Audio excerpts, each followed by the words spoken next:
Hello Internet, welcome back to my kitchen. In my last video I talked about using homemade aioli, so in this video I'm going to show you how to make the base of my aioli, mayonnaise. The only difference between my mayonnaise and aioli recipe is that I'll add 1 large or 2 small cloves of fresh garlic to the mix before I start adding in the oil. My camera angle wasn't the greatest in this video, but I'll try to show you all of the ingredients as I add them.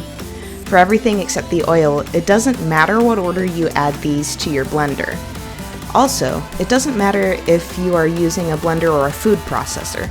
I just don't have a food processor yet, so I'm using my blender. Oh, and you could also do this with a large bowl and a whisk, preferably a balloon whisk, but any whisk will technically work. This method is just more time and strength consuming. In go 2 egg yolks,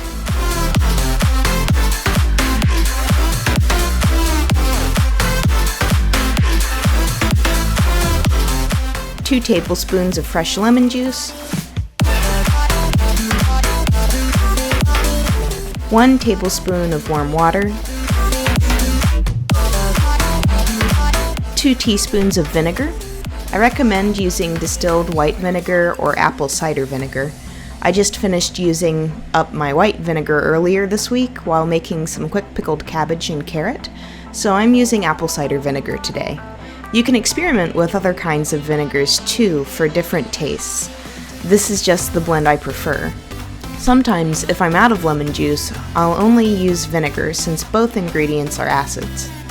Anyways, on to the next ingredient, 1 teaspoon of salt.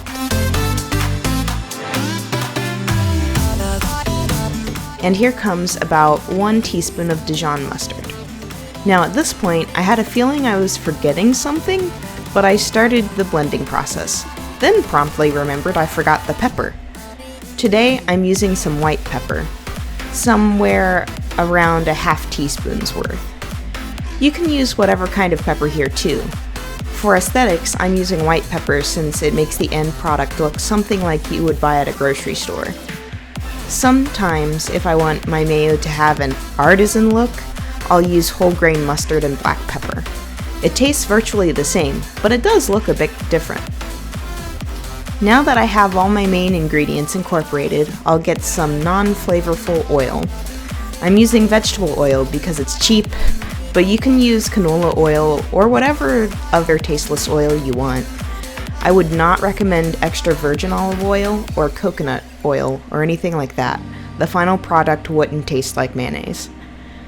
This is one of those things where I've given up on using a measurement for it.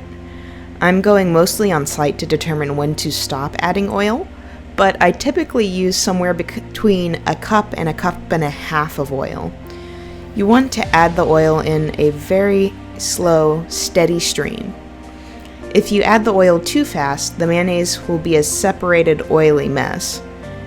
You can start adding the oil faster once the initial base of the mayo has combined properly, but this is really something I prefer to just have patience with. You'll see that I change from a normal bottle of oil to a squeeze bottle part of the way through here.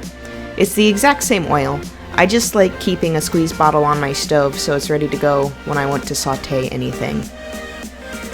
I know that my mayonnaise has enough oil in it when it gets really thick, which is rather counterintuitive since you're adding something rather liquidy to something that used to be very liquidy.